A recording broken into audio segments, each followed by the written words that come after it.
Perjuangan Mimpi, karya Dimas Aji Darmawan. Di desa Majamanis, terdapat dua anak laki-laki yang bernama Arseno dan Ervin. Seno berperawakan normal dengan kelincahannya dan Ervin berbadan besar. Mereka sudah berteman sejak kecil dari SD 1 Majamanis. Ervin si anak yang nakal, tapi lucunya baik di hadapan Seno. "Pin, mengapa kau tidak pernah jahat kepadaku?" Seno bertanya. "Karena masalah kita sama," jawab Ervin. Suatu hari, Seno dan Ervin mandi di sungai. Tiba-tiba ada sandal hanyut. Ervin pun mengambil dan memanggil Seno. "Weh bro, lihat nih sandal bagus," jerit Ervin. "Kita harus kembalikan," balas Seno. Mereka memakai baju sembari Ervin bertanya, "Emangnya lu tahu pemiliknya?" "Ya enggak lah, tapi sandal ini hanyut dari sana. Pasti pemiliknya berasal dari sana," ucap Seno. Tiba-tiba ada yang menepuk bahu Ervin keras. Setan, apa mau lo ha?" ucap Ervin marah terkejut. "Gua mau sandal itu dibalikin," jawab laki-laki yang menepuk bahu Ervin. Lalu Ervin mengembalikannya dengan marah. "Santai aja mintanya, gak usah mukul-mukul. Udah untung kami selamatin. Gak tahu terima kasih." "Maaf ya, perkenalkan aku Brian. Terima kasih banyak ya," ucap Brian. Malam hari, Seno mendengar suara berisik dari rumah Ervin. Seno pun mengintip ke rumah Ervin yang berada di sebelah rumahnya. Pada saat itu, Seno mendengar pecahan piring jatuh, lalu ayah Ervin seperti menampar istrinya. "Dasar anak pembawa beban, mengapa kau lahir di dunia ini? Tingkah lakumu begitu bodoh bagaikan orang gila di jalan raya," kata ayahnya penuh amarah. Ibunya balas memukul suaminya dan membawa Ervin keluar dari rumah. Seno terkejut melihat pemandangan di depan matanya, lalu kembali ke tempat tidur dan merenung. Keesokan harinya, Seno bertemu dengan Ervin di jembatan Palang Biru. Seno pun menyapanya dan mengajak bermain. "Woi Pin, Ervin, ayo kita main." Ervin langsung memeluk Seno sambil mengatakan sesuatu. "Sorry kawan, desa ini sudah bukan rumahku," ucap Ervin. "Apa karena kejadian kemarin kau pindah, Pin?" tanya Seno. "Lu ngeliat ya?" ucap Ervin sedih. "Hehehe," jawab Seno tersenyum. Lalu Ervin menepuk bahu Seno sambil berkata, "Kita bahagia bersama. Masalah kita sama, tapi keluargaku lebih berkala pertama," ucap Ervin membuat suasana terasa menyedihkan. "Apakah ini perpisahan?" tanya Seno. "Sepertinya iya kawan," jawab Ervin.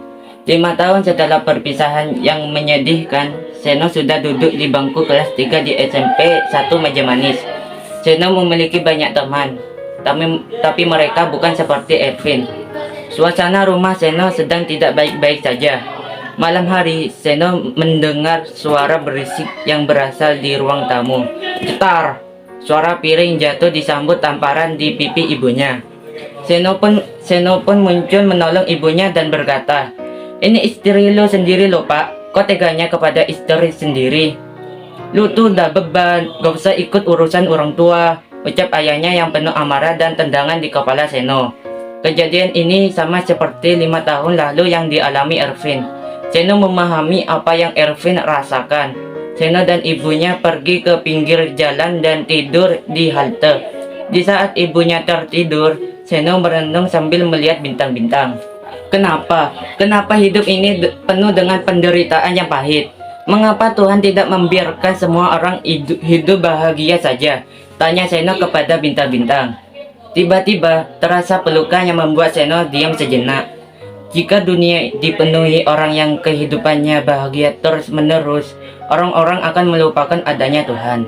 Jika kamu ingin hidup bahagia, berdoalah kepada Tuhan, ucap ibu Seno membalas pelukan ibu sambil menangis. Keesokan harinya, mereka mendapat kabar bahwa ada perlombaan yang berhadiahkan rumah. Seno dan ibunya pun bergegas untuk mendaftar. Saat mendaftar, panitia berkata bahwa peserta harus 2 anak laki-laki dalam satu tim. Saat mencari teman satu tim, Seno bertemu dengan kawan kecilnya yang ternyata Brian dan Alifa, adiknya yang juga ikut mendaftar. "Halo Brian, ngapain kesini?" tanya Seno. "Mau ikut perlombaan, tapi kami kurang 1 teman," Jawab Brian mengeluh. Seno pun mengajak Brian untuk menjadi satu tim. Tapi hadiahnya buat aku gak apa-apa kan. Di babak kedua, perlombaannya adalah balap karung. Seno yang dasarnya anak lincah jelas memenangkan lomba. Setelah perlombaan babak ketiga, keempat, dan kelima, Seno dan Brian pun dinyatakan lolos ke babak final. Ibu Seno dan Alifan pun gembira. Perlombaan babak final bakal dilaksanakan besok jam 12 siang, ucap panitia. Seno, Brian, Alifa, dan ibu Seno pun pulang ke rumah Brian. Saat perjalanan pulang lewat sungai, Seno dan Brian tersenyum mengingat kejadian pertama kali mereka bertemu. "Kenapa kakak tersenyum?" tanya Alifa. Kau masih ingat kejadian sandal kakak hanyut di sungai? Anak inilah yang membantu kakak mengambil sandal itu, jawab Brian.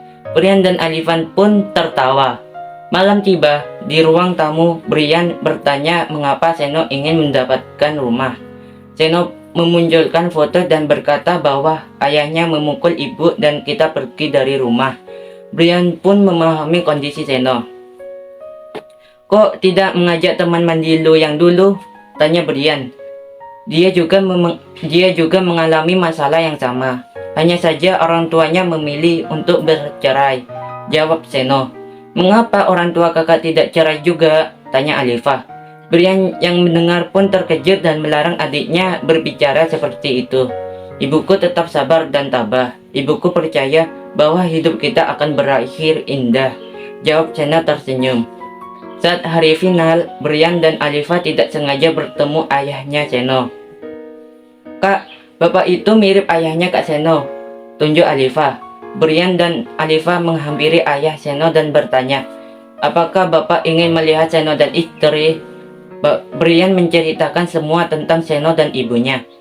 "Apakah aku boleh menonton perlombaan anakku?" tanya ayah Seno. "Tenang pak, nanti tiket masuknya saya yang bayar," jawab Brian. Babak final pun dimulai, yakni perlombaan lari memutari lapangan. "Selamat siang pemirsa. Hari ini saya selaku juri dari perlombaan ini akan memperkenalkan peserta yang masuk babak final." Penonton bersorak riang. Di tim 1 ada peserta Seno dan Brian. "Semangat, semangat, semangat!" Sedangkan di tim 2 ada Ervin dan Bagas. Seno termenung karena kawannya yang dinanti-nantikan malah menjadi lawan finalnya. 3, 2, 1, mulai! Brian dan Bagas berlari mengelilingi lapangan. Seno sesekali melirik Ervin. "Ervin," ucapnya sedih di dalam hati. "Halo Bung, gimana kabar lu?" tanya Seno. "Fokus aja ke perlombaan ini. Uang lebih penting dari pertemanan," jawab Ervin pedas. "Ya, uang segalanya. Di mata orang berhati kosong," jawab Seno. Giliran Seno dan Ervin, lalu Brian mendorong Seno. "Kau ingin rumah? Bangunlah dan raih yang kau impikan," ucap Brian. Seno berlari kencang. Pertandingan pun sengit. Ervin mendahului Seno, namun berhasil menembus posisi Ervin. Seno hampir saja jatuh, tapi bagusnya berhasil mempertahankan posisinya. Saat di depan finish, Ervin hampir mendahului Seno, dan Seno berhasil menjadi pemenang perlombaan tersebut. Penonton tepuk tangan, bersorak, dan menyalakan kembang api kemenangan. Alifa dan ibunya Seno memeluk mereka berdua. Tiba-tiba datang seorang pria yang langsung sujud minta maaf. "Maaf nak, atas kesalahan ayah. Maaf sebesar-besarnya nak." Seno dan ibu memaafkan ayah. "Bung, nih hadiah buat lu aja," ucap Seno. "Tapi kau yang juara, nikmatilah hasilnya," jawab Ervin. Seno berkata bahwa hadiah yang paling berharga adalah keluarga yang harmonis, dan aku sudah meraihnya. Tapi aku bakal lebih bersyukur jika kita berteman lagi kayak semula. Ervin pun menerima hadiahnya. "Karena hari ini hari yang spesial, mari kita berfoto bersama," ucap Brian. Keluarga Seno, keluarga Brian, Ervin, dan Bagas foto bersama. Hari spesial ini bukti kita bisa menyelesaikan masalah, dan mengeluh tidak akan menyelesaikan masalah. Maka carilah solusi yang tepat untuk menyelesaikan masalah tersebut.